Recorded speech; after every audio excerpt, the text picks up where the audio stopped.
Blood on canvas. Not metaphorical blood, the real kind, spreading across white tape wrapped around knuckles that have shattered bone and cartilage for a living. In The Smashing Machine, Dwayne Johnson doesn't play a hero. He doesn't crack jokes, flex muscles for the camera, or save the day with a knowing grin. Instead, he embodies Mark Kerr, a man whose fists made him legendary and whose demons nearly destroyed him. This isn't the Rock you know. This is something rawer, darker, and devastatingly human. Released in October 2025 by A24, The Smashing Machine marks a seismic shift, not just for Johnson's career, but for how biographical sports dramas can excavate the psychological wreckage beneath athletic glory. Directed by Safdie, one half of the brother duo behind anxiety-inducing masterpieces like Uncut Gems and Good Time, the film strips away the triumphalist mythology that usually surrounds fighter biopics. There are no training montages set to soaring orchestral music, no redemptive final bout where the underdog conquers his opponent and his addiction in one cathartic moment. Instead, Safdie gives us 123 minutes of brutal honesty, the physical toll of combat sports, the insidious creep of opioid dependency, and the collateral damage inflicted on everyone within arm's reach of self-destruction. The film premiered at the 82nd Venice International Film Festival in September 2025, where it won the Silver Lion, a prestigious recognition that signaled critics were witnessing something extraordinary. Johnson received a Golden Globe nomination for Best Actor in a Motion Picture, Drama, while Emily Blunt, playing Kerr's girlfriend Dawn Staples, earned a Best Supporting Actress nod. The critical reception was overwhelmingly positive, with Rotten Tomatoes reporting 71% approval from 299 critics and a consensus praising Johnson's transformative turn in a film that sidesteps cliché even at the expense of narrative satisfaction while still landing the dramatic body blows that count. Yet, despite the accolades, The Smashing Machine became a box office bomb, grossing only $21 million against a $50 million production budget. The mismatch between critical acclaim and commercial failure tells its own story about audiences conditioned to expect one version of Dwayne Johnson and unprepared for this unflinching metamorphosis. But what makes The Smashing Machine an epic biographical thriller isn't just Johnson's against-type performance or Safdie's unflinching direction. It's the film's willingness to exist in the uncomfortable truth that success and suffering aren't opposite. They're often inseparable. Mark Kerr wasn't destroyed by failure. He was nearly destroyed by success, by the weight of being called the most dominant fighter in the world, by the painkillers prescribed to keep his body functional long enough to defend that title, and by a relationship with Dawn that alternated between tender codependency and mutual annihilation. The real Mark Kerr. From dominance to desperation. To understand the film, you need to understand the man. Mark Kerr emerged in the late 1990s during what's now remembered as the no-holds-barred era of mixed martial arts, a time before weight classes were strictly enforced, before unified rules sanitized the violence, when fights felt less like sport and more like sanctioned warfare.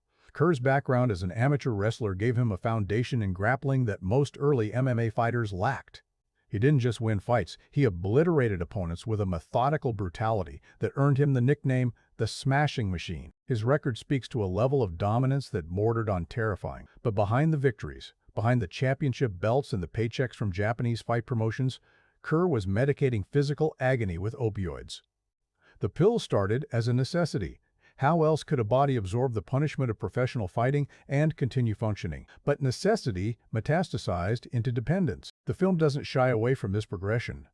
It shows Kerr stumbling in and out of drug use while negotiating pay with Japanese officials, sitting in his locker room under the influence before a fight, and ultimately overdosing at home after a devastating loss. Tyre himself, now 56, has acknowledged the film's emotional accuracy, particularly regarding his addiction.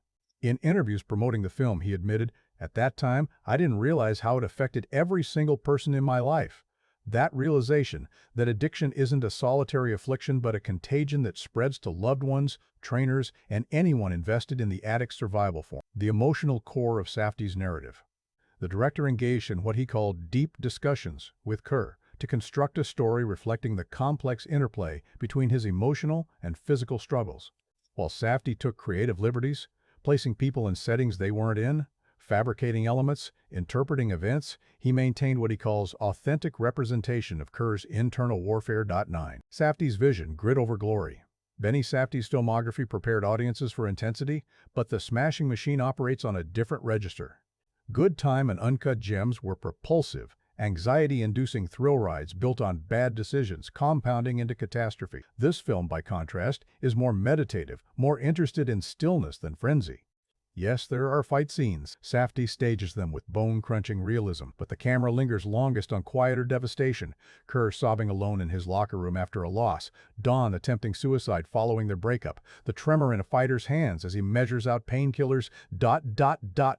Safdie described the film as addressing the fight for inner peace, the journey of self-awareness. That framing elevates the Smashing Machine beyond typical sports biopic territory.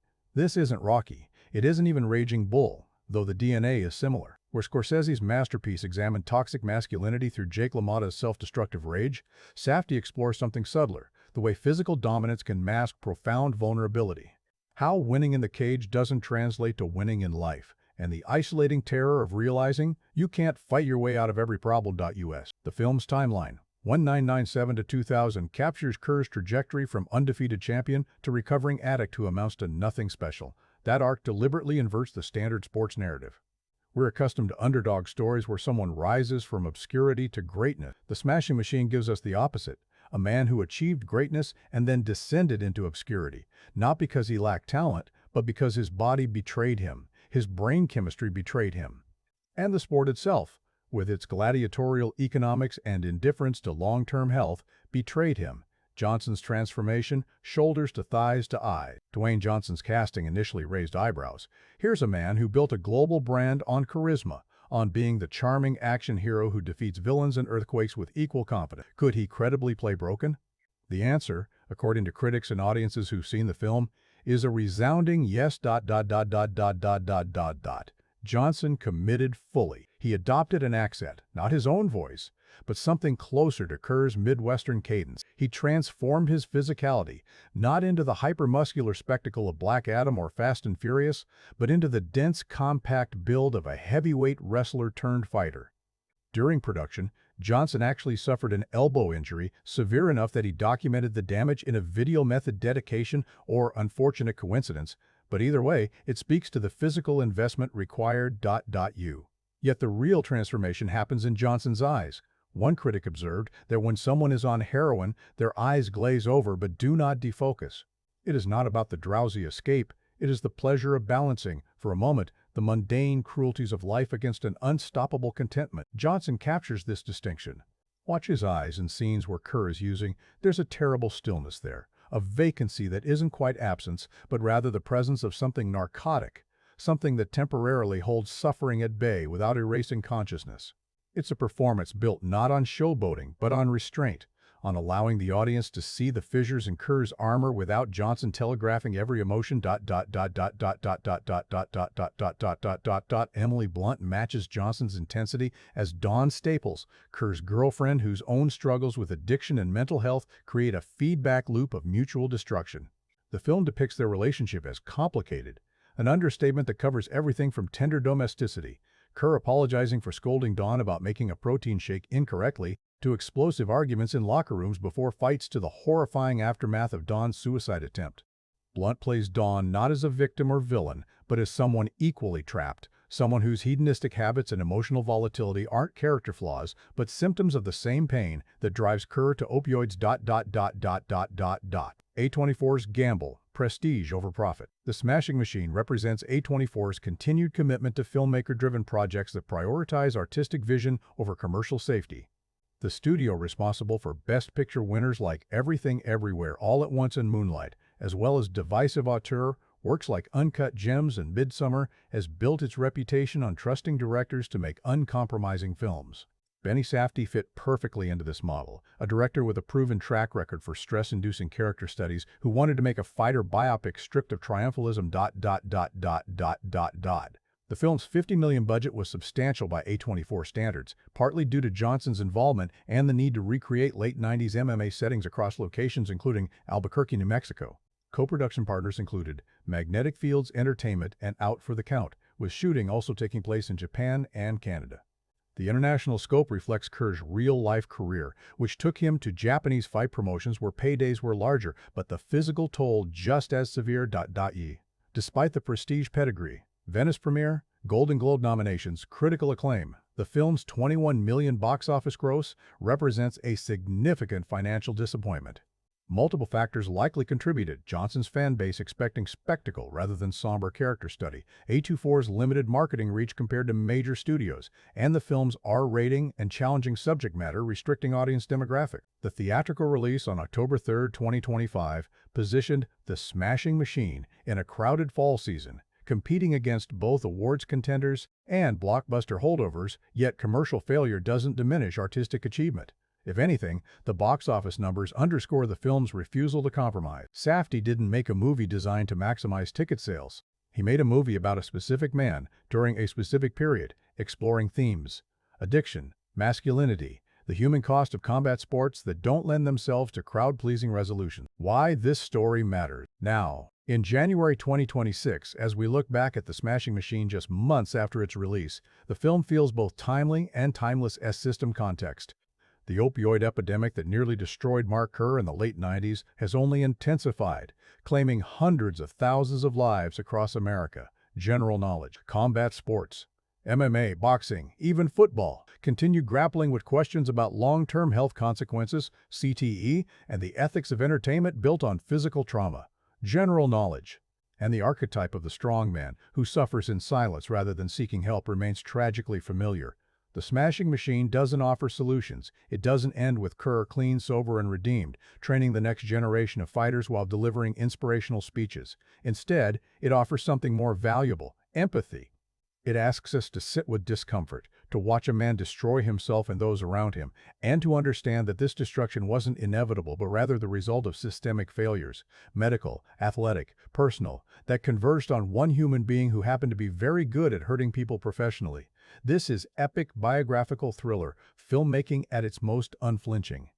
Epic not because of scope or spectacle, but because of its willingness to confront the full arc of a life without flinching. Biographical, not in the sense of hagiography or Wikipedia recitation, but as an attempt to understand the interior experience of a public figure. Thriller because the tension isn't about whether Kerr will win his next fight, it's about whether he'll survive his own life. What Benny Safdie has crafted, and what Dwayne Johnson and Emily Blunt have brought to aching life, is a film that respects its subject enough to show him at his worst.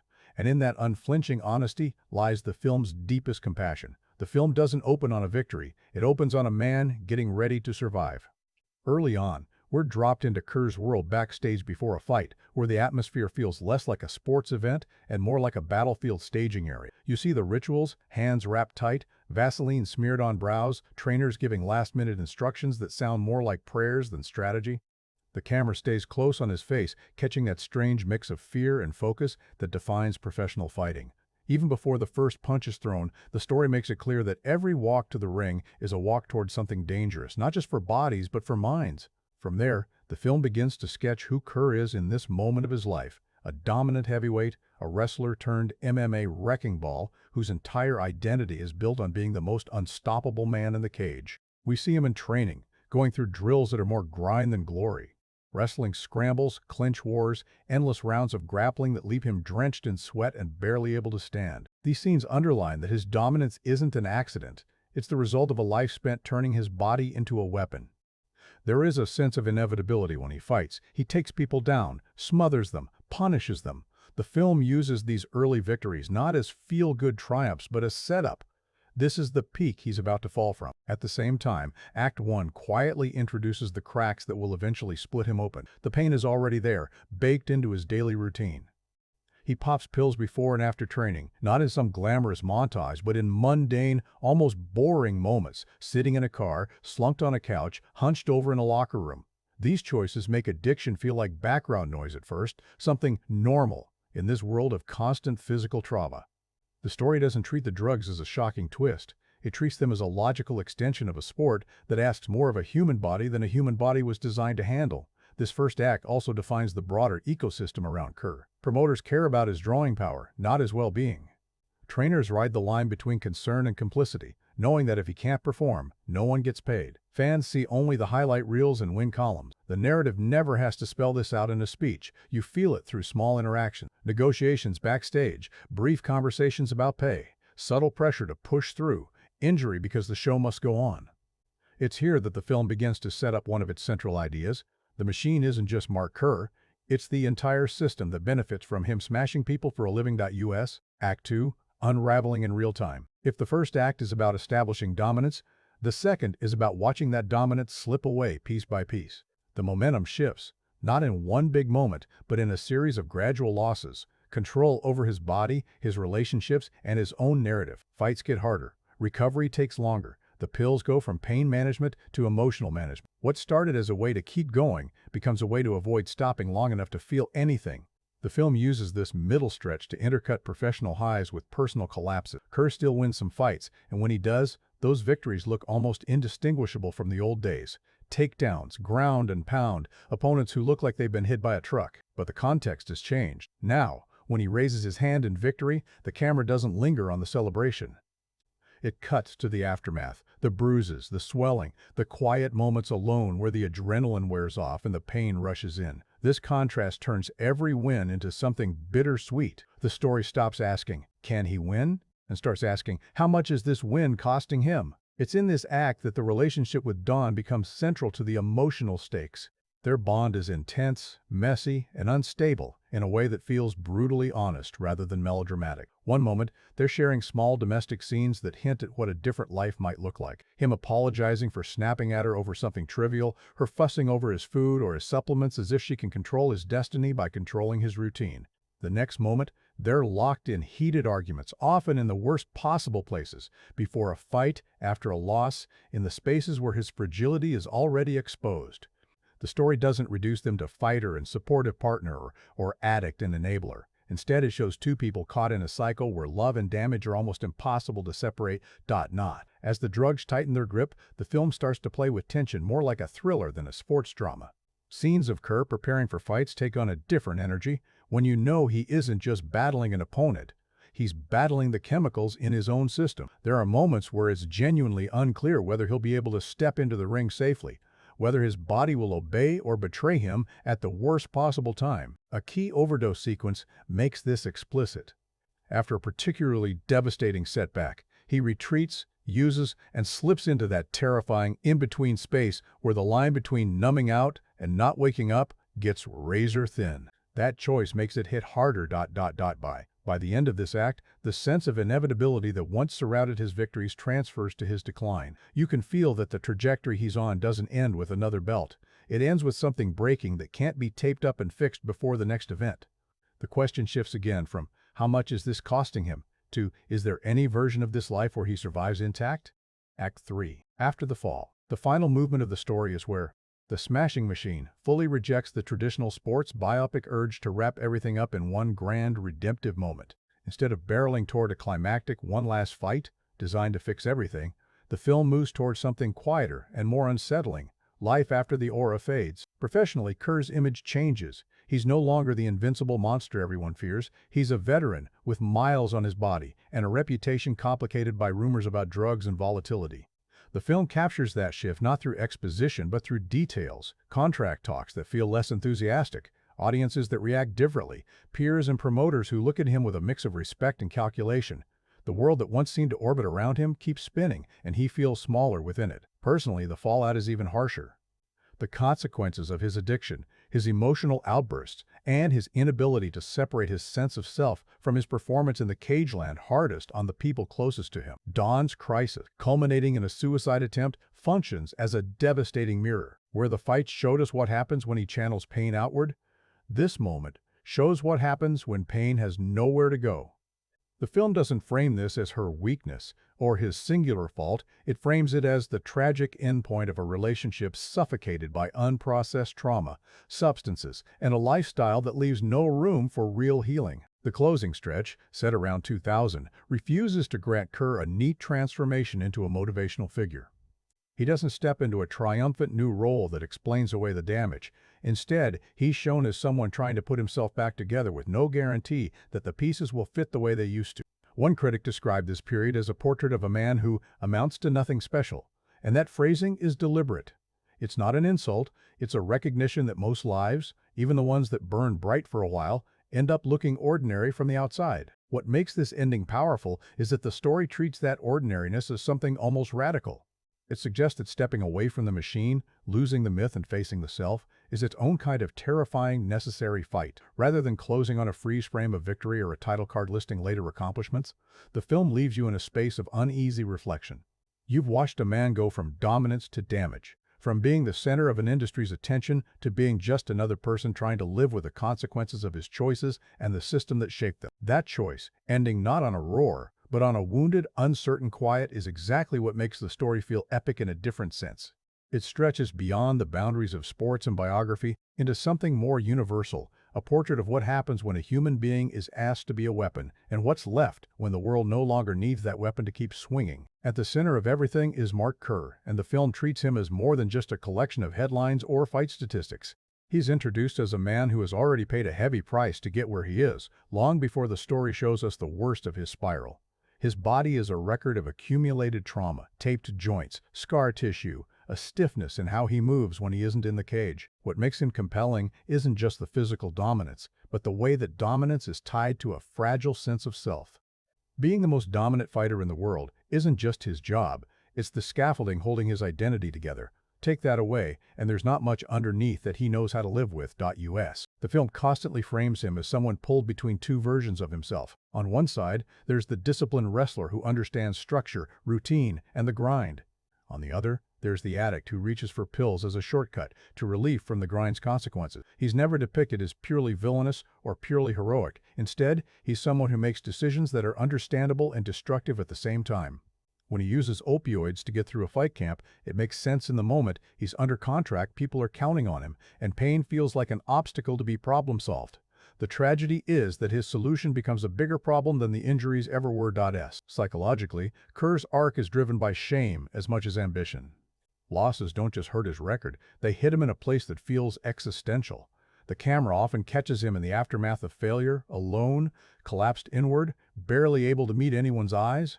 Those quiet beats say as much about him as any monologue could. This is someone who doesn't know how to separate "I lost" from "I am a failure."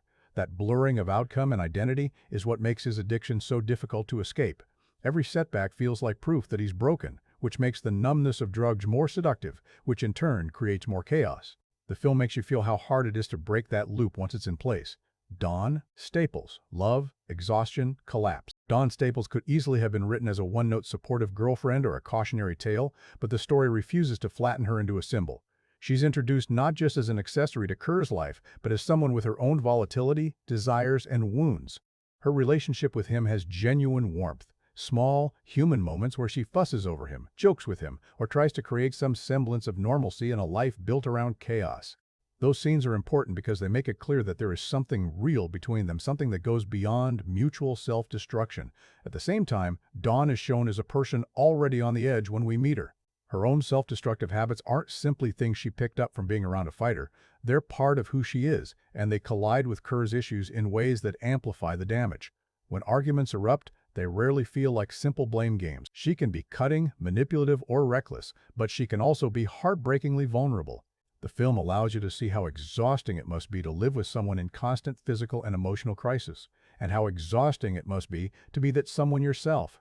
Her suicide attempt doesn't come out of nowhere. It feels like the terrifying, logical end of a long slide into despair that neither of them ever truly addresses. The dynamic between Dawn and Kerr encapsulates one of the film's most painful insights. Love isn't always enough to offset untreated trauma and addiction. They care about each other, sometimes desperately, but they repeatedly fail to create conditions where that care can actually help. Arguments blow up at the worst possible moments. Promises are made and broken. Apologies land, but nothing substantial changes. The story never suggests that Dawn ruins Kerr or vice versa. Instead, it shows two unstable lives trying to lean on each other and discovering, too late, that neither one can really bear the weight. The surrounding world. Enablers, witnesses, systems. Around these two, the film populates a constellation of figures who help define the larger system that shapes their choices. Trainers, managers, promoters, and fight officials drift in and out, each representing a different facet of the machine. Some care about Kerr as a person, others care primarily about what he can generate: tickets sold, TV ratings, buzz in the MMA community. The complexity lies in how those concerns overlap.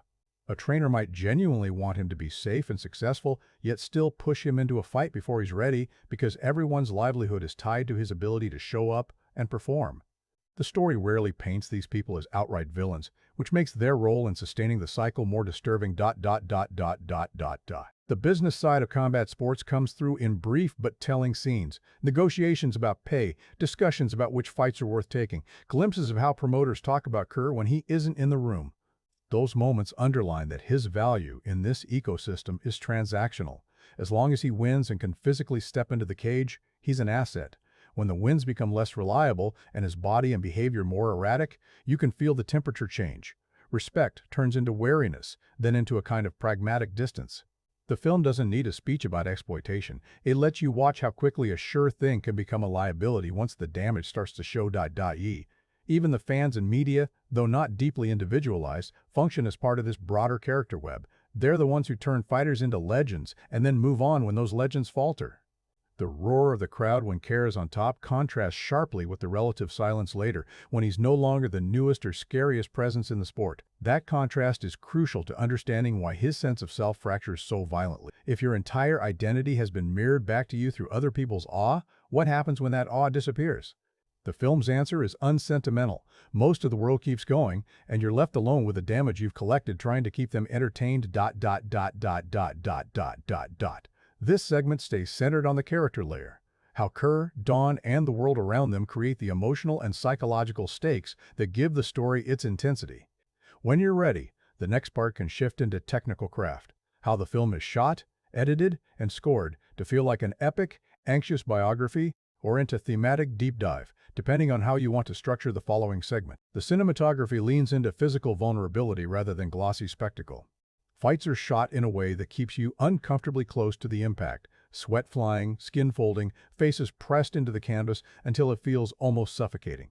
Instead of presenting clean, wide hero shots of knockouts, the camera often hangs just off-center, making exchanges look messy and exhausting rather than stylish. That framing choice reinforces the idea that every minute in the ring is a negotiation with pain, rather than a highlight reel waiting to happen. Outside the cage, the visuals shift into something more subdued and claustrophobic. Apartments, hotel rooms, and locker spaces are frequently dim, cramped, and cluttered, echoing Kerr's internal state.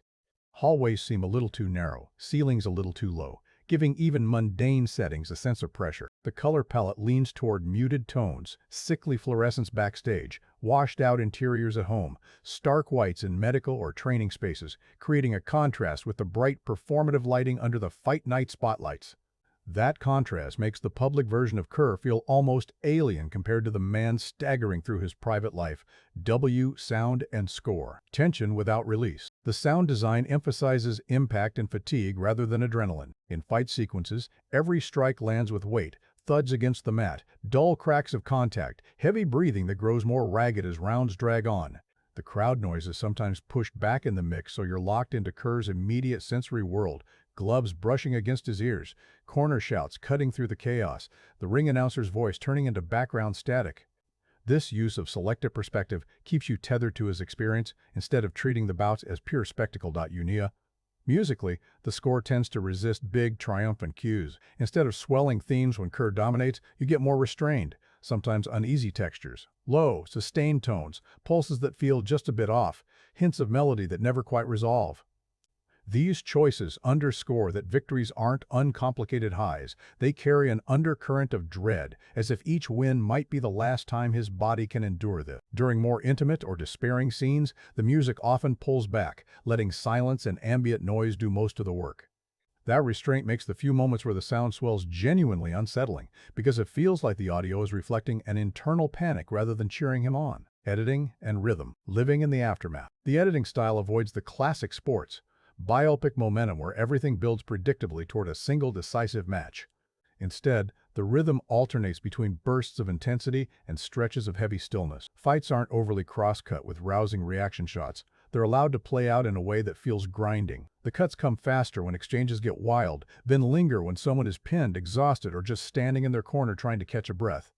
That pacing creates a sense that time slows down when pain peaks, then rushes ahead when characters are trying to outrun consequence. Outside the cage, the film frequently juxtaposes professional moments with domestic or private collapse. An evening that starts under blinding arena lights might cut abruptly to a dim room where Kerr or Dawn is alone, dealing with the emotional debris of what just happened. The transitions aren't neat, they feel almost abrupt on purpose, emphasizing how jarring it is to go from being watched by thousands to sitting in silence with no one around. The structure avoids neat cause and effect explanations, letting scenes sit next to each other so you piece together patterns, a pill taken here, a fight scheduled there, an argument escalating somewhere in between. That editorial approach keeps the narrative tense and unpredictable, staging the violence more than action. The way physical conflict is staged extends beyond the sanctioned fights. In The Cage, choreography stays grounded in wrestling pressure, clinch work, and ground control, reflecting Kerr's real-life strengths. Takedowns look brutal but practical, and the opponents aren't caricatures. They feel like other professionals trying to survive. Those scenes underline the sheer grind of his work. This isn't a world of elegant knockouts, it's a world of attrition. Equally important are the non-sport confrontations, arguments between Kerr and Dawn. Tense conversations with coaches or fraught negotiations with promoters are blocked and shot like verbal brawls. Characters crowd each other's personal space, pace in tight circles, or turn away mid-sentence, creating an almost physical sense of conflict even when nobody is throwing punches. These choices make emotional scenes feel as dangerous as any bout. The result is a film where violence isn't confined to the ring, it bleeds into conversations, choices, and the way people simply stand in a room with one another. Performance direction. Holding the camera too long. One of the most striking craft choices is how long the camera sits with faces, especially in moments of shame, fear, or numbness. Instead of cutting away quickly after a painful beat, the shot lingers just long enough to make the audience uncomfortable. Johnson is often framed in tight close-ups when he's trying to hold himself together, jaw clenched, eyes unfocused, or just on the edge of tears. Blunt gets similar treatment during scenes where Dawn's composure cracks. You can watch changes flicker across her expression before she says anything. These prolonged looks humanize the characters while also trapping them visually in their own reaction. Safdie's direction pushes the cast toward understatement rather than big, showy breakdowns. Emotional spikes do happen, but the film is more interested in the quieter beats. A delayed response to bad news, a half-hearted joke used to deflect concern, an apology that comes out too late and too softly. By resisting melodrama, the performances feel closer to lived experience. The audience is asked to lean in, to notice little details, how someone's posture changes when a doctor speaks, how a hand shakes when reaching for a pill bottle.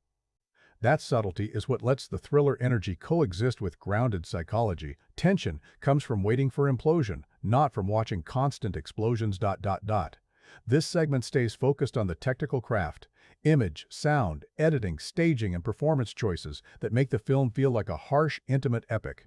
When you're ready, the next part can go deeper into the themes: addiction, masculinity, the economics of pain, and how all this craft supports those ideas. One of the film's most persistent themes is the deconstruction of the strong man archetype. Kerr embodies a very specific kind of masculinity, the stoic warrior who absorbs punishment without complaint, who measures his worth by how much damage he can inflict and endure. This version of manhood is celebrated in combat sports, where toughness is currency and vulnerability is treated as weakness. The story doesn't mock this worldview outright. Instead, it shows how exhausting and ultimately unsustainable it is. The myth starts cracking when Kerr's body stops cooperating. Injuries pile up, recovery slows, and the drugs that once helped him push through become the only way he can function at all. What's devastating is that he can't admit this publicly, maybe not even to himself. To confess pain is to risk losing the identity he's built, the respect he's earned, and the contracts that keep him financially afloat. So he hides the cracks, smiles for cameras, and keeps stepping into the cage even when every instinct screams that his body needs rest. The film frames this not as courage but as a kind of slow self-destruction dressed up in the language of discipline and duty. Kerr's emotional isolation reinforces this theme. He has people around him, trainers, partners, fans, but he can't truly open up to any of them because vulnerability would undermine the persona that keeps him valuable. The few moments where he does let the mask slip, sobbing alone after a loss, breaking down in front of Dawn, feel almost transgressive, as if he's doing something forbidden just by acknowledging his own fragility. The tragedy is that these moments of honesty never lead to systemic change in how he lives. He cries, pulls himself together, and goes right back into the machine that's grinding him down. The story suggests that this cycle is baked into the culture of combat sports, where admitting you're hurt can end your career faster than any knockout. Addiction as logic, not failure. The film refuses to treat Kerr's opioid use as a simple moral failure or a dramatic plot twist. Instead, is presented as something that makes complete sense within the context of his life. When you fight for a living, pain is constant. When doctors prescribe medication to manage that pain, taking it becomes routine. When the routine dosage stops being enough, increasing it feels like problem-solving rather than spiraling. The story traces this progression carefully, showing how each decision is small and defensible in the moment, even as the cumulative effect becomes catastrophic. What makes the depiction so chilling is how mundane it looks. There are no stylized montages of needles or spoons or dark alleyways. Kerr takes pills in well-lit rooms, sometimes in front of other people who don't seem particularly alarmed. The drugs are framed as part of the infrastructure of his profession, just another tool, like tape or ice baths or protein shakes. This normalization is key to understanding why he doesn't see the problem until it's already consumed him. When everyone around you treats pain management as standard procedure, when your livelihood depends on ignoring your body's warning signs, the line between medicine and addiction becomes nearly invisible. The film also explores how addiction warps time and priority. Scenes where Kerr is using show him in a kind of hollow stillness, temporarily free from the relentless pressure of being Mark Kerr. Those moments aren't glamorized, but they're not purely demonized either. The story lets you see why he keeps returning to that numbness. The problem is that every escape makes reality harder to face when he comes back. Fights become scarier because he's less sharp. Relationships become more volatile because he's emotionally unavailable. The chaos feeds the need to escape, which creates more chaos. By the time he's in deep, quitting the drugs feels impossible, not because he lacks willpower, but because sobriety means confronting the full weight of everything he's been avoiding. The economics of pain. Underneath the personal drama runs a colder structural question. What does it mean when someone's livelihood depends on their willingness to destroy themselves? The film keeps circling back to the transactional nature of Kerr's career. He gets paid when he fights. He gets respect when he wins. He stays relevant as long as his body can produce the violence that audiences and promoters want. The moment he can't deliver, the system moves on. This isn't presented through heavy-handed speeches about exploitation. It's embedded in the logistics of his life. Contract negotiations happen in bland offices where promoters discuss him like a commodity. How much he'll draw, what kind of card he can headline, whether he's worth the investment. Training camps cost money, medical bills pile up. He needs to fight to pay for the damage fighting causes, which means he can never stop long enough to heal. The economic trap is as binding as any addiction. Even if he wanted to walk away, what would he do? Wrestling and fighting are the only skills he's monetized. Stepping out of the cage means stepping into financial uncertainty, maybe poverty, definitely irrelevance. A moment when the sport was still finding its regulatory footing, when fighter protections were minimal, when the ethos was closer to spectacle than athlete welfare. Kerr exists in an environment where toughness is rewarded and caution is punished, where admitting you can't fight means losing your spot to someone hungrier and less cautious.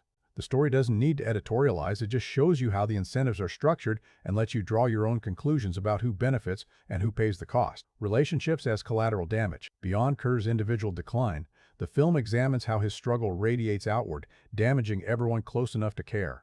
Dawn is the most obvious casualty, but the dynamic applies more broadly. Trainers who depend on him financially can't afford to tell him to stop. Friends and family watch helplessly as he circles the drain, unsure how to intervene without pushing him further away.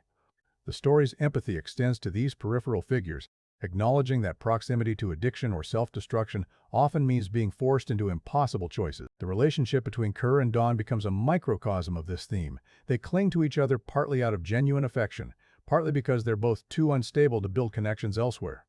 Their bond is marked by cycles, closeness, then explosion, then desperate reconciliation. Each cycle leaves them a little more damaged, a little less able to trust that things can actually get better. The film resists framing their relationship as purely toxic or purely redemptive. It's both, and that's what makes it so painful to watch.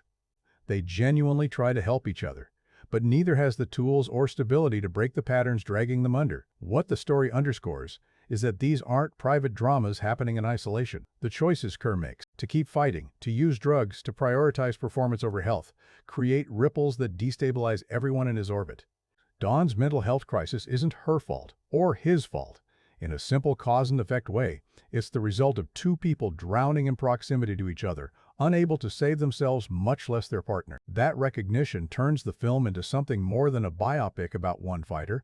It becomes a portrait of how systems of harm replicate themselves through relationships, communities, and entire industries built on unacknowledged suffering. This segment digs into the ideas driving the narrative masculinity under pressure, addiction as rational response, economic exploitation, and relational fallout without restating previous material.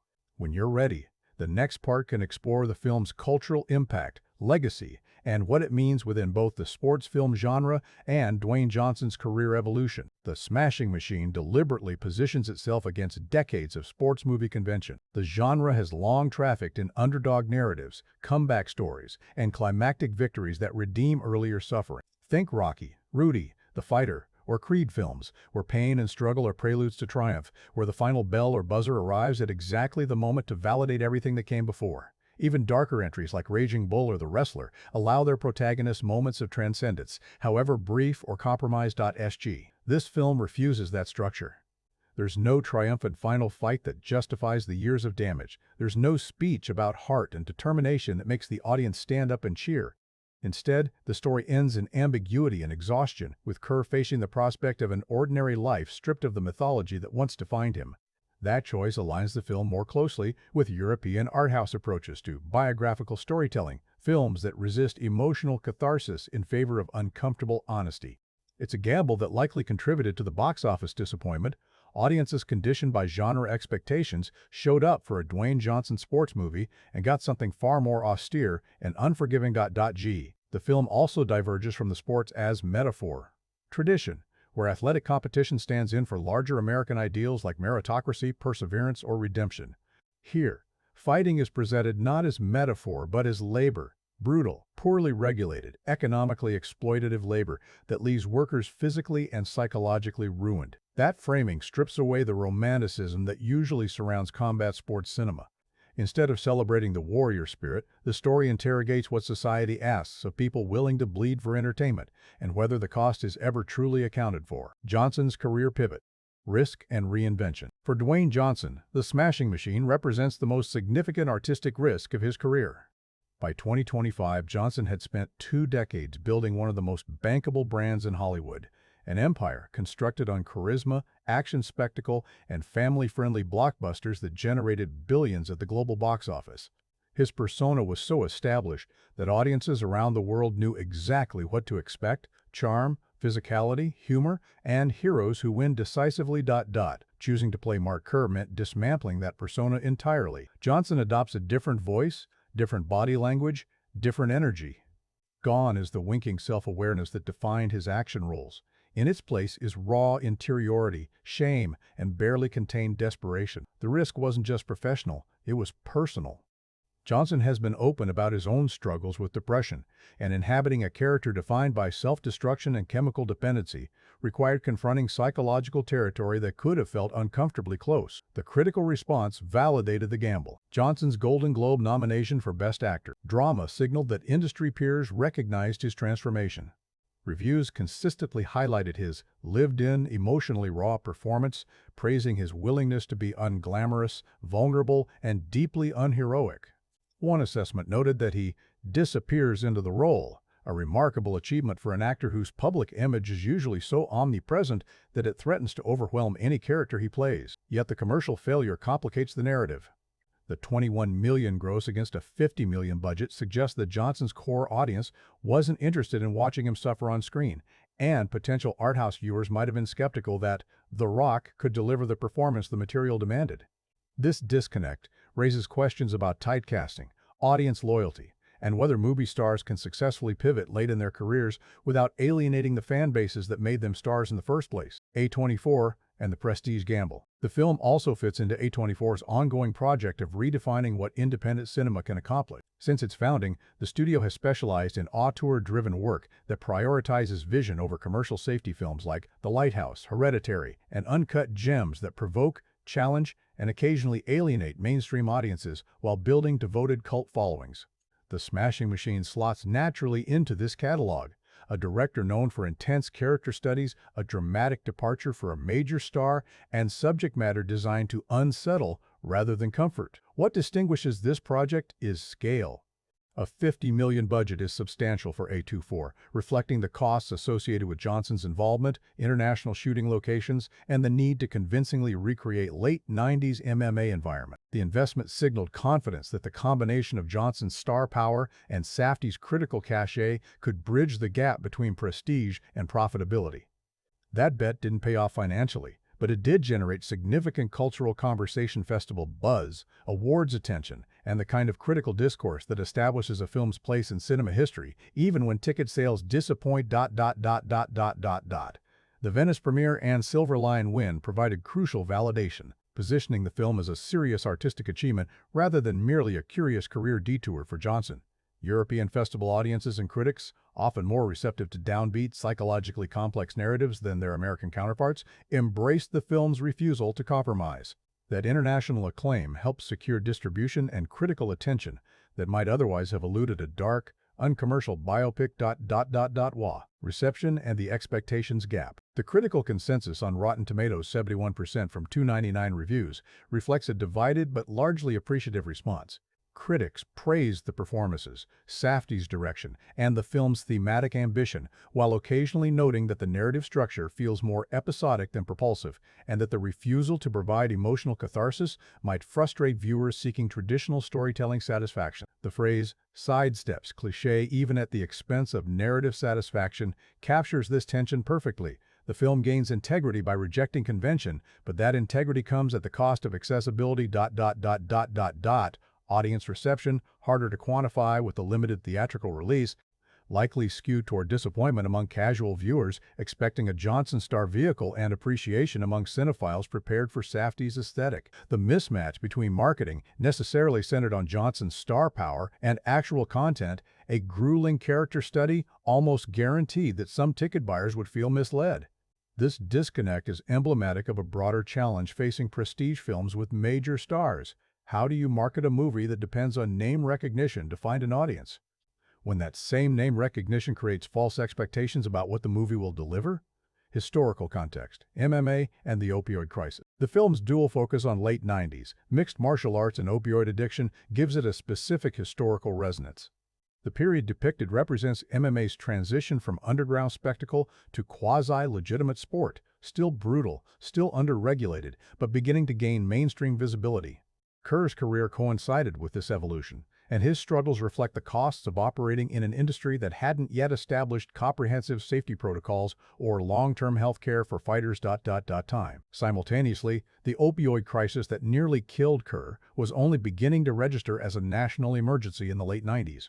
Over the following 2 decades, prescription painkillers would devastate communities across America, killing hundreds of thousands and exposing the pharmaceutical industry's role in fueling addiction. By setting the story in this earlier moment, the film contextualizes Kerr's experience within a larger systemic failure, one that treated pain management with pills as routine medical practice without fully accounting for the addictive potential or long-term consequences. Viewing the film in 2026, more than 25 years after the events depicted, audiences bring awareness of how both stories developed.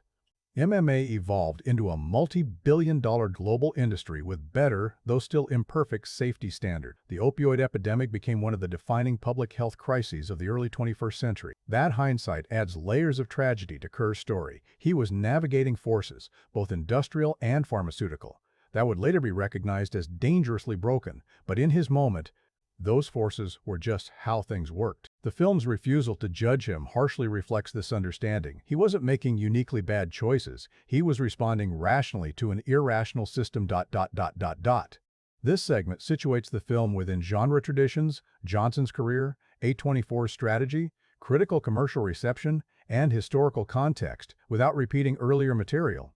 When you're ready, the final segment can bring everything together: what the film ultimately achieves, what questions it leaves open, and why it matters as both biography and art. On a basic level, the movie succeeds as a brutally intimate portrait of a specific person in a specific moment, Mark Kerr, at the height of his power and the depth of his collapse. It captures not just what happened to him, but how it felt, from the visceral rush of dominance in the ring to the hollow calm of opioid numbness afterward. That interiority is what justifies the film's intensity. It isn't suffering for spectacle's sake, it's an attempt to translate his inner experience into images and sound. It also reconfigures what a sports biopic can be.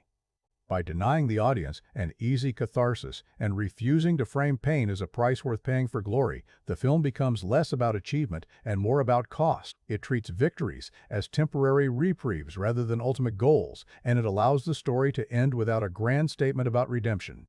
In doing so, it shifts the genre's focus from what makes a champion to what's left of a person after the cheering stops. Questions the film refuses to answer. One of the most striking aspects of The Smashing Machine is how many questions it leaves unresolved.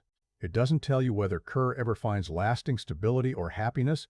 It stops at a point where he's still alive, still grappling with damage, but no longer defined entirely by his time as a dominant fighter.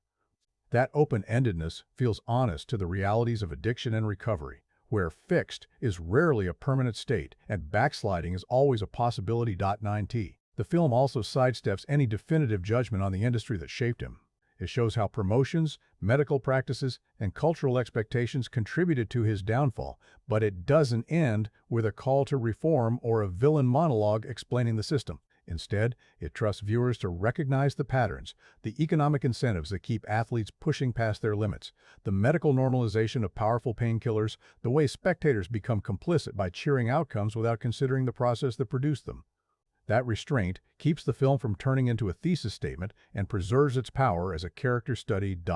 Why it matters in 2026. Seen from today's vantage point, the film feels eerily aligned with ongoing conversations about labor, health, and identity.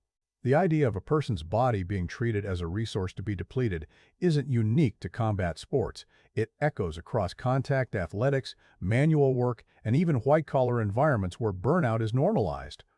Kerr's story becomes a concentrated version of something many people recognize in quieter forms, the fear that stepping back from overwork means losing status, income, or identity. E.g. At the same time, the opioid dimension connects his personal tragedy to a national catastrophe. The casual way pills enter his routine, the lack of alarm from those around him, and the slow escalation toward dependence reflect patterns that played out across entire communities over the last 2 decades. By focusing on one man rather than statistics, the film humanizes a crisis that is often discussed only in terms of numbers. It reminds viewers that behind every overdose headline is a chain of small decisions, institutional pressures, and untreated pain. Edd. Dwayne Johnson, reframed for Johnson, this project stands as a landmark regardless of the box office. It proves he can carry material that doesn't rely on charm, quips, or invincibility, and that he's willing to let audiences see him as fragile, compromised, and deeply flawed. That shift may not immediately recalibrate how studios use him, but it expands the range of stories people can plausibly imagine him inhabiting. Even if The Smashing Machine remains a commercial outlier, it will likely be the performance critics and cinephiles reference whenever his career is evaluated in hindsight. In that sense, the film mirrors its subject. Just as Kerr's most important battles happened away from the spotlight, Johnson's most significant artistic leap arrived in a project that didn't dominate the box office but altered how serious viewers see him.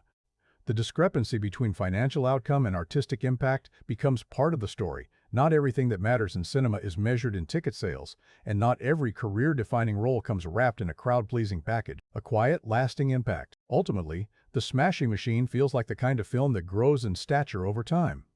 Its bleakness and refusal to console may limit its immediate reach, but those same qualities make it ripe for rediscovery by people interested in combat sports history, by those studying the opioid crisis, by fans tracking Johnson's evolution, and by viewers who gravitate toward character-driven, formally controlled cinema. What lingers isn't a single image or speech, but a composite feeling, the sound of fists hitting flesh, the sight of a heavyweight sobbing in a small room, the eerie calm of a man drifting on painkillers while the world still expects him to be formidable. The film doesn't tell you what to think about those images, it just refuses to let you forget them. Days after watching The Smashing Machine, certain sensations don't fade. The way tension builds in a quiet room before anyone speaks, the strange heaviness of breathing after a long silence. These aren't just memories of a movie, they're feelings that settle into your body, making everyday moments feel a little more fragile. The film doesn't just tell a story, it leaves behind an emotional aftertaste that turns the ordinary into something tense and revealing. When you can't unsee the cost. After this film, watching combat sports hits different. A highlight reel that once looked exciting now carries a shadow of consequence. Every takedown, Every ground-and-pound exchange that ends with a fighter flattened against the mat becomes a reminder of what that position really means. Bones compressing, joints straining, air forced from lungs. The story doesn't turn you against the sport. It complicates your relationship to it. You start noticing the small tells, the way a fighter's face changes when he realizes he can't get up, the exhaustion in a corner's instructions during a late round, the hollow cheers when someone somehow survives. This shift extends beyond MMA. It changes how you see anyone whose job requires pushing their body to breaking points. Football players with one more hit left in them. Boxers who shouldn't be standing. Wrestlers selling the drama even as their backs scream. The film trains your eye to spot the moments when performance becomes survival, when toughness looks more like desperation than strength. It's not preachy, it's just honest. Once you've spent time inside Kerr's head, you can't pretend the glamour isn't built on something grim. The universal, underneath the extreme. Kerr's world feels worlds away from most lives, yet the pressure to keep performing, to not show weakness, to sacrifice health for status, that's familiar territory. The film becomes a lens for recognizing those patterns closer to home. The colleague who works through illness because stepping away looks like failure. The parent who ignores their own exhaustion to maintain the image of having it all together. The friend who jokes through pain because admitting it feels like defeat. What makes this connection land isn't forced parallels, it's the film's refusal to romanticize the grind. Kerr doesn't get a speech about finding balance or learning his limits. He just keeps moving through the consequences, showing how hard it is to break patterns that feel like survival strategies. That realism makes his story speak to anyone who's ever felt trapped between push through and this is breaking me. The epic scale of his fights just amplifies something small and human that happens every day, the quiet war between what you can endure and what you should. You see him as Kerr, but you also see the man who chose this role, the one willing to trade invincibility for authenticity. That layering makes his vulnerability resonate deeper. It's not just a character suffering, it's a performer reminding you that strength includes the courage to look weak. Emily Blunt's presence does something similar, her quiet unraveling making you feel the weight of being the one who stays, who tries to hold things together even as they fall apart. Benny Safdie's control over the whole thing seals the impact. By keeping everything so controlled, pacing, lighting, sound, he makes the chaos feel earned rather than manipulated for effect. The film trusts you to sit with discomfort, to let the tension build without artificial release. That restraint is what makes the final moments linger, not because they're shocking, but because they're true. You walk away carrying the weight of choices made under pressure, the kind that don't resolve neatly but shape everything that comes after. The door it leaves open. The smashing machine doesn't demand you take a side or reach a conclusion. It just shows you a man walking that tightrope between destruction and endurance and asks what you see in the space between. Does his survival count as victory? Does stepping away from what defined you leave you stronger or smaller? The film doesn't answer. Instead, it hands you the question, heavy with the residue of sweat and regret, and lets you carry it forward into whatever cage life puts you in next. Fiction draws power from facts, but it's never a perfect mirror.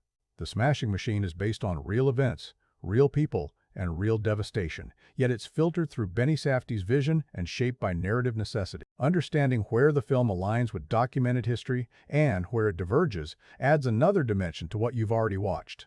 It also raises a question worth sitting with.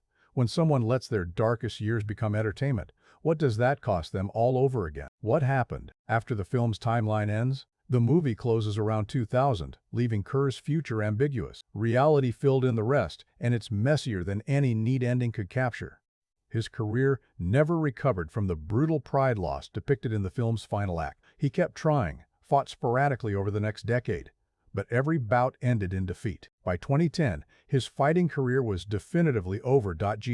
His relationship with Dawn followed a similarly turbulent path. They reconciled shortly after the events shown in the film, married, and had a son together. But the marriage couldn't survive the accumulated damage. They divorced in 2006, with Kerr later acknowledging that drugs and alcohol played a big role in the breakup. He admitted to Time magazine in 2025, "The only thing important at the time was me fighting, then came the drugs." That brutal self-assessment reflects years of hindsight. The character in the film hasn't yet earned. Sobriety didn't arrive quickly or easily. Kerr struggled with alcohol even after kicking opioids, cycling through relapses and recovery attempts. The turning point came from his son. A moment of clarity when the boy asked, "Dad, do you think you can stop drinking?" That question, simple and devastating, finally stuck. Kerr has now been sober for 7 years, a milestone he describes as recovering from a seemingly hopeless state of body and mind. His post-fighting life looked nothing like the glory years. He bounced between jobs at car dealerships, Toyota among others, trying to figure out what identity looks like when it's no longer built on dominance. So much of my identity is tied up in who I was as a fighter, Kerr reflected. I just didn't know how to move on from it. It's what held me in my addiction longer. It took me forever to realize it's what I did, it's not who I am. That distinction between doing and being is the kind of wisdom that only comes from years of painful unlearning taught physically. The damage persists. In 2016, Kerr revealed he was living with peripheral neuropathy, a nerve condition causing chronic pain and weakness, an ironic echo of the injuries that initially led him to painkillers. His body remains a living record of what the sport cost him. Kerr attended the film's premiere and sat through the entire thing with Johnson on one side and Safdie on the other. His physical response tells you everything about the intensity. I ended up holding his hand for the last half of the movie. I have so many emotions running through me, and the way I'm grounding them is I'm squeezing his legs and his arm back and forth. Kerr described the final scene as gut-wrenching, watching his collapse rendered on screen with cinematic weight. In interviews, he's been careful to distinguish between factual accuracy and emotional truth. He acknowledges that Safdie took creative liberties, placing people in settings they weren't in, fabricating elements, compressing timelines, but insists the emotional core remains authentic. It's amazing what they were able to capture and put on screen, he said, focusing on the feeling of those years rather than nitpicking details. Johnson's physical transformation surprised even Kerr. At one point during filming or promotion, Kerr apparently cussed about the prosthetics Johnson wore to match his physique, impressed by the commitment to accuracy. That attention to detail, getting the body right, the accent right, the emotional texture right, mattered to someone whose life was being translated into drama. Johnson, for his part, expressed profound gratitude that Kerr survived to see the film. In biographical films like this, often the central figure isn't alive, Johnson noted at the premiere.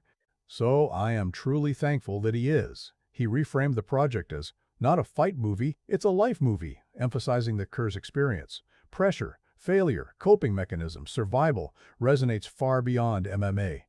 That framing seems to have landed with Kerr himself, who sees his story as representative of struggles many people face, just amplified by the extreme nature of his profession. The 2002 documentary that started it all. Before the 2025 narrative film, there was the 2002 documentary, The Smashing Machine, The Life and Times of Extreme Fighter Mark Kerr, directed by John Hyams and aired on HBO. That earlier film is raw, unfiltered verite, no dramatic reenactments, no score manipulating your emotions, just cameras following Kerr through training camps, fights, drug use, and relationship chaos in real time. Critics praised the 2002 doc for its unflinching honesty, calling it a sobering account of the brutal sport of early no-holds-barred fighting and the depths of addiction to which Kerr succumbs. It captured moments that would be hard to believe if scripted, Kerr nodding off from painkillers before a fight, arguments with Dawn that feel uncomfortably invasive to witness, the October 1999 overdose that left him barely conscious for more than 30 seconds at a time. The documentary didn't editorialize, it just watched, and that restraint gave it devastating power. Safdie's 2025 film functions almost as a narrative companion piece, taking the emotional and factual skeleton of that documentary and building a structured story around it. Where the doc showed everything in chronological, sometimes chaotic order, the narrative film shapes the material into acts, themes, and character arcs. Both approaches have value. The documentary feels like evidence. The drama feels like interpretation. Together, they offer two ways of understanding the same life.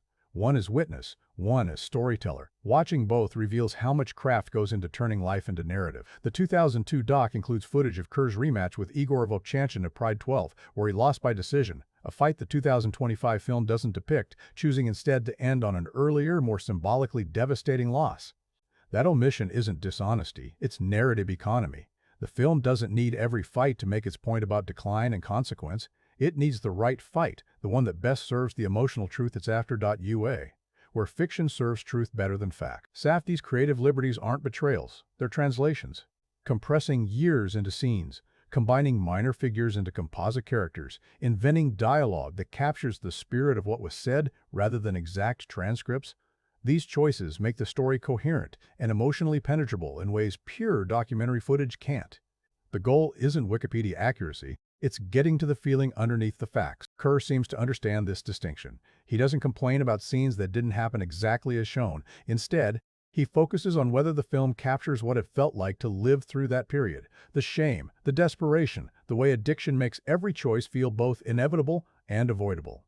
By that measure, he validates Safdie's approach. The film got it right where it matters most. .E2. The real Mark Kerr is 56 now, living a quiet life far removed from arenas and cameras. He's sober, reflective, and still processing what his fighting years meant. The film gives him a strange kind of closure, not by rewriting history, but by transforming his pain into something that might help someone else recognize their own. That, more than any title or win record, might be the lasting value of letting his story be told again, this time with the distance and craft that only fiction can provide. Es. Acting isn't just memorizing lines and hitting marks. For roles like these, where real lives hang in the balance, where the camera demands absolute honesty, performance becomes a kind of psychological archaeology. You dig into someone else's trauma, try to understand their choices from the inside, and hope you can surface with something that honors their reality without drowning in it. Both Dwayne Johnson and Emily Blunt went deep for the smashing machine, and the evidence of that commitment shows in every uncomfortable, unguarded frame. Johnson's body and mind. Rebuilt Johnson's transformation began long before cameras rolled. His training camp started in April 2024, just 10 days after he finished a separate 12-week preparation for WrestleMania 40. Most people would take a month off. Johnson launched into 4-hour daily training sessions designed to rebuild his body into something that resembled Mark Kerr's specific physiology rather than the hyper-sculpted superhero form audiences expect from him. The regimen was brutal and precise. Mornings started with fasted cardio, typically an hour on the stair climber, alternating between high-intensity intervals at level 15 for 50 seconds, then dropping to level 8 for 2-minute recovery period. After lunch, he'd return for an hour-long weightlifting session, followed by another 15 to 20 minutes of steady-state cardio to build aerobic capacity. Evenings meant 60 to 90 minutes of actual MMA training at Black House MMA Gym in California, learning striking, grappling, and the endless technical details that separate someone who looks like they can fight from someone who moves like they actually know how. The goal wasn't just size, it was a different kind of size. Johnson described Kerr's silhouette as very unique, built from the specific movements of amateur wrestling, fast-twitch muscle developed through repetitive, explosive motions that Johnson, at 53 and far removed from his own wrestling days, had to reconstruct from scratch. It was very specific training, he explained, emphasizing that this wasn't about looking impressive in a tank top. It was about embodying the functional density of a heavyweight grappler. Reports suggest he lost 60 pounds overall to get the proportions right, shedding the blockbuster bulk in favor of something more grounded and dangerous. If physically, the work was punishing. Johnson documented an elbow injury severe enough to require medical attention, an unintended but almost fitting piece of method acting, given that Kerr's entire story revolves around bodies breaking under pressure. But Johnson framed the process enthusiastically, saying he was having a fucking blast midway through camp, describing the role as something he'd been really hungry to do, and admitting he'd been scared to go deep and intense and raw until now. That last admission is revealing. For 2 decades, Johnson built a career on control, controlling his image, his physicality, his public persona. Playing Kerr required surrendering that control, allowing himself to look weak, desperate, and pathetic. The physical transformation was the easy part. The harder work was internal, finding the emotional permission to be vulnerable on camera, to let his face show shame without the safety net of irony or charm. At Venice, he described it as the most significant challenge of the role, not the MMA choreography, but the internal journey, understanding where I had to reach within myself. Blunt's tightrope, sympathy without erasure. Emily Blunt's challenge was equally demanding but differently shaped. Dawn Staples exists in the story, not as a supporting character designed to reflect Kerr's journey, but as a fully realized person whose instability and suffering deserve equal weight. The risk was falling into one of 2 traps, either making Dawn purely sympathetic, erasing her own destructive choices, or purely condemning, reducing her to an obstacle in Kerr's path. Blunt had to walk between those extremes, showing someone who is both harmed and harmful, whose mental health crisis is real, and whose behavior can be manipulative and exhausting. Blunt's dramatic range has always leaned toward complexity. Think of her work in Sicario, where she played moral confusion under pressure, or A Quiet Place, where survival instinct coexisted with profound grief. Dawn required something rawer, playing someone unraveling in real time, whose love and volatility are inseparable. The performance demands that you feel for her even when she's screaming at Kerr in a locker room before a fight, that you understand her suicide attempt as both a cry for help and a genuine desire to escape unbearable pain. There's little public documentation of Blunt's specific preparation process for this role, but the result speaks to meticulous character work. She doesn't play Dawn as crazy girlfriend. She plays her as exhausted, scared, and clinging to a relationship that feels like the only solid thing in a life defined by chaos. The scenes where she tries to care for Kerr, fussing over his diet, managing his routine, read as someone desperately trying to impose order on the uncontrollable. When that control fails, the collapse feels inevitable rather than melodramatic. From adventure comedy to toxic intimacy, Johnson and Blunt's previous collaboration, Jungle Cruise 2021, was a light-hearted action-adventure romp designed as family entertainment. They played characters with witty banter, platonic chemistry, and a relationship built on mutual respect and humor.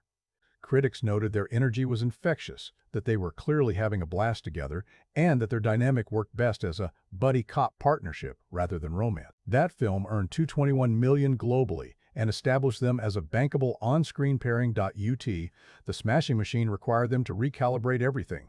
The easy rapport that worked in Jungle Cruise had to be weaponized, turned into the kind of intimacy that can wound as easily as comfort. Their scenes together are marked by volatility, tenderness that curdles into arguments, apologies that land too late, physical closeness that feels suffocating rather than reassuring. That shift required enormous trust.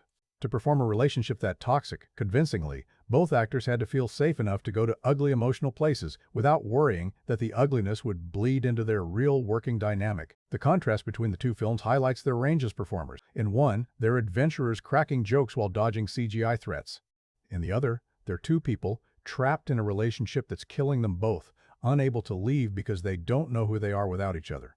That Johnson and Blunt could inhabit both dynamics credibly speaks to their skill and to the rapport they've built, a foundation solid enough that they can dismantle it on screen and know it'll still be there when the director calls cut. The weight of playing people who are watching biographical performance always carries ethical weight, but that weight intensifies when the subject is alive, present, and able to judge your interpretation.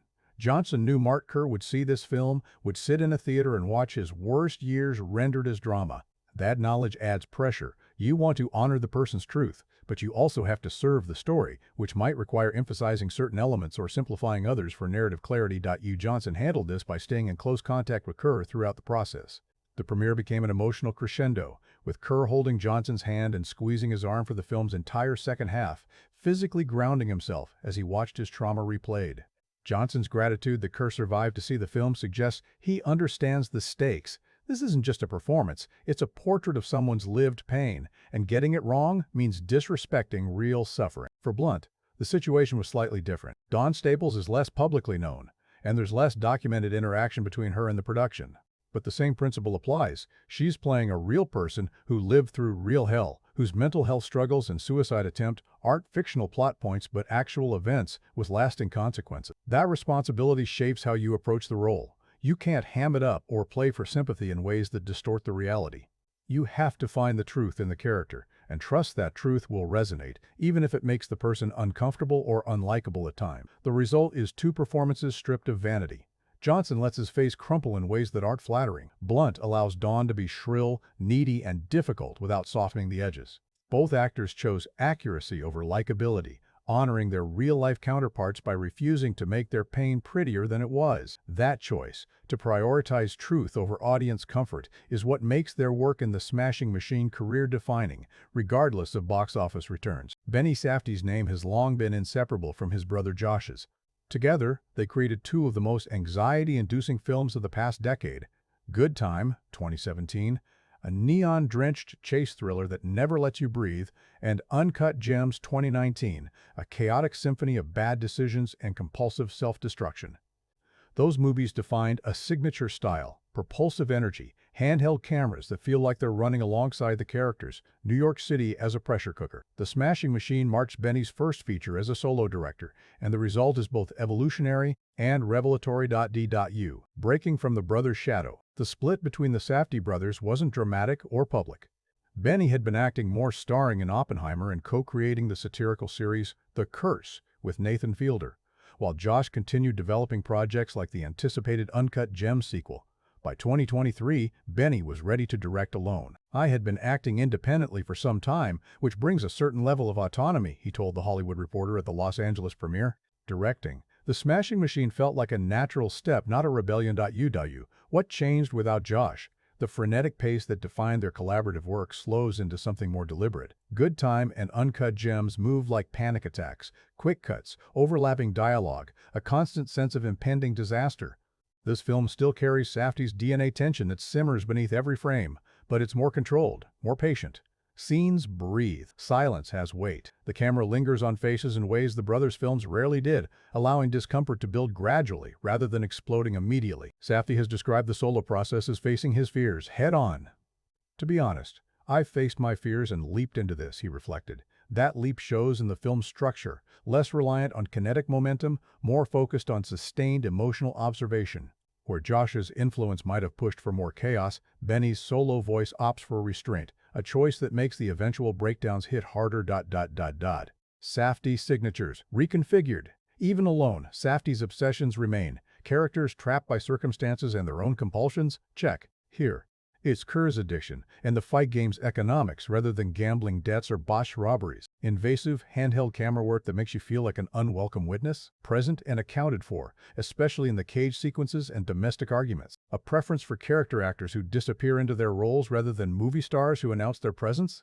Ryan Bader as Mark Coleman, a real MMA fighter playing a version of himself, fits perfectly. The anxiety Safdie trafficked in before is still there, but it's more internalized. External chaos?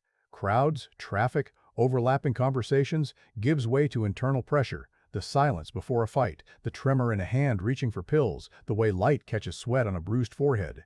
Safdie talked about using camera techniques, musical scoring, and performance to enhance emotional texture while referencing the 2002 documentary footage. He blended real moments with fabrication to create ambiguity about blame and responsibility, particularly in Kerr and Dawn's relationship. Nonlinear elements and temporal compression also feel distinctly Safdie. The film doesn't follow a strict chronological march. It jumps between training, fights, and private collapse to mirror how addiction warps time perception.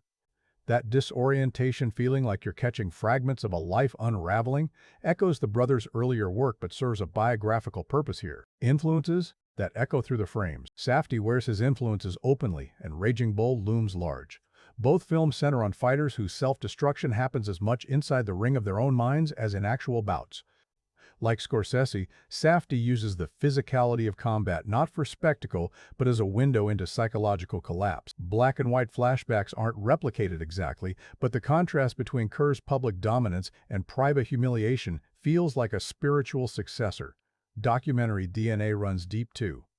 Safdie explicitly referenced John Hyams's 2002 The Smashing Machine documentary, using its raw footage as a still document to build emotional authenticity. He aimed to explore different angles or emphasize specific emotions that the original cameras might have missed.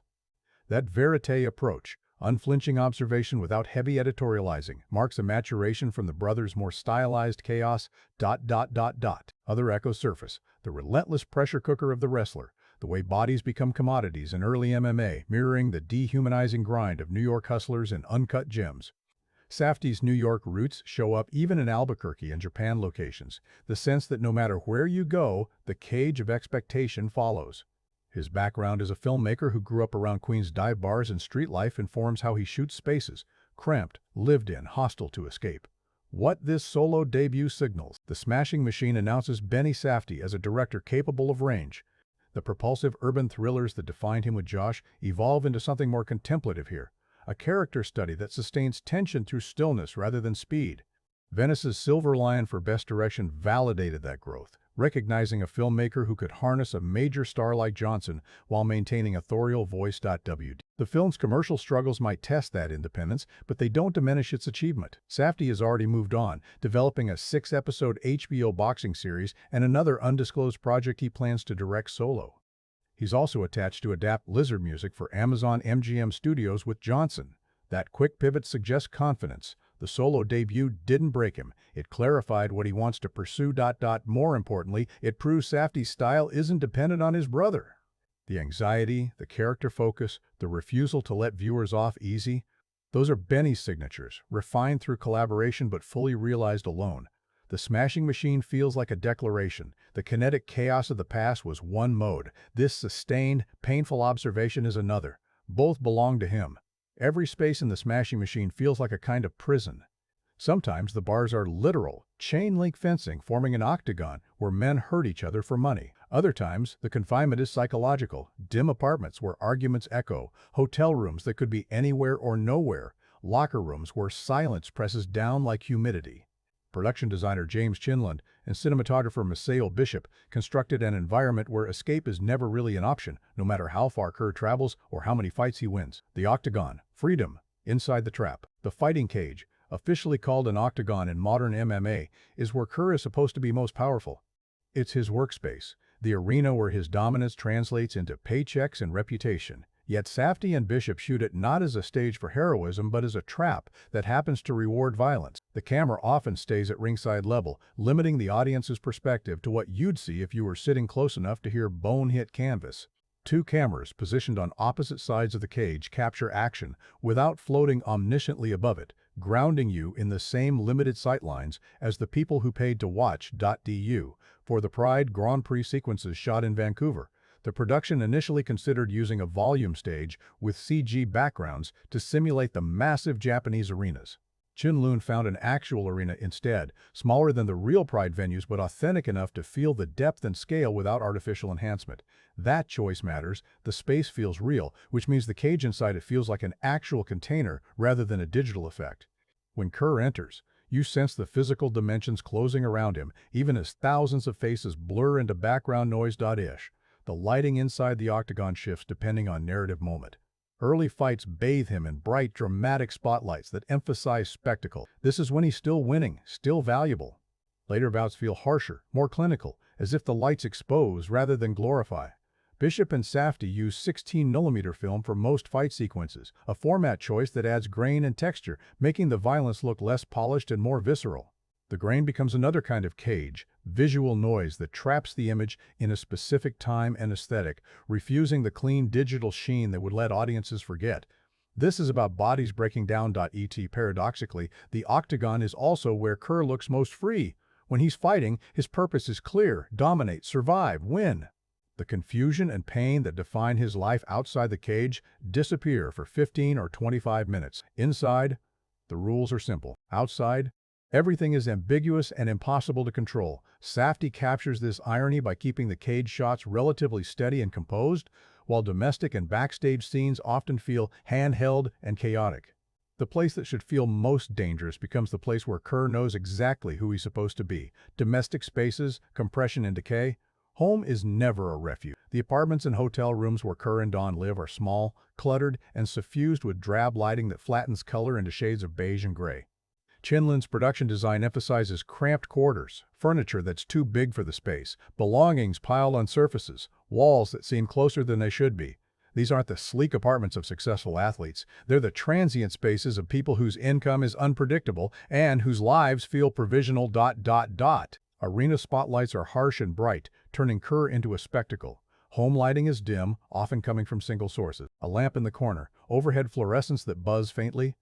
Natural light filtered through cheap blinds. That dimness mirrors psychological compression. In public, he's hypervisible. In private, he's disappearing into shadow. Bishop and Safdie deliberately built the house set to allow 360-degree camera movement, hiding equipment, and lighting rigs so actors could move freely without seeing the crew. The result is scenes that feel voyeuristic, as if you're watching something you shouldn't, trapped in a room with people who can't escape each other. Clutter functions as visual metaphor. Pills scattered on countertops. Laundry that never quite gets put away. Empty bottles, unpacked bags. Every surface tells a story of routines abandoned halfway, of lives lived in reaction rather than intention. These details aren't accidents. They're deliberate choices by Chinland and his team to externalize Kerr and Dawn's internal chaos without relying on dialogue. You don't need a speech about feeling out of control when the environment itself looks like entropy and progress. Transitional spaces nowhere safe to land. Some of the film's most intense moments happen in liminal zones: hallways, backstage corridors, cars, stairwells. These are spaces designed for movement, for getting from one place to another, but Safdie uses them as traps where characters get stuck mid-transition. A hallway outside a locker room becomes the site of a screaming argument between Kerr and Dawn before a fight. A car ride turns into a silent standoff after a loss. Backstage areas, which should be preparation zones, become places where Kerr uses pills or sits alone staring at nothing. Ete.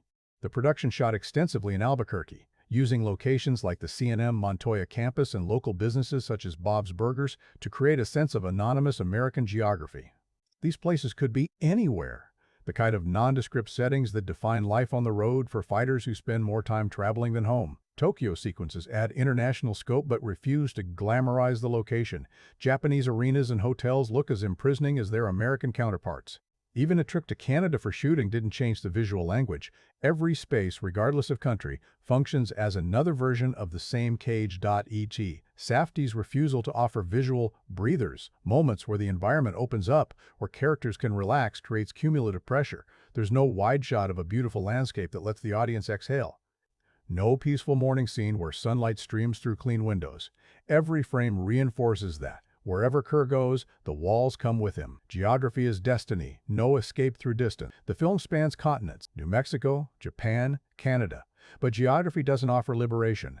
International travel, which might signal expansion or opportunity in another story, here just means exporting the same problems to different time zones. The pride fights in Tokyo should feel like a culmination, the peak of Kerr's career on the biggest stage. Instead, they're shot with the same claustrophobic intensity as fights in smaller American venues. The Japanese arenas are larger, but Bishop and Safdie keep the camera at ground level, refusing aerial establishing shots that would let you appreciate the scale. You experience the space as Kerr does, enclosed, pressurized, offering no exit except through violence. The film's final moments, shot on 70mm IMAX, show the real Mark Kerr in present-day Scottsdale, Arizona, doing something utterly mundane, grocery shopping. After 120 minutes of visual compression, the sudden expansion to large-format clarity is jarring. Bishop described it as hyper-real, a deliberate choice to signal that Kerr survived and that ordinary life, viewed in maximum resolution, is its own kind of victory. The supermarket aisles are wide, brightly lit, anonymous, not beautiful, but open in a way nothing else in the film has been. That shift in visual language suggests that escape isn't geographic, it's psychological.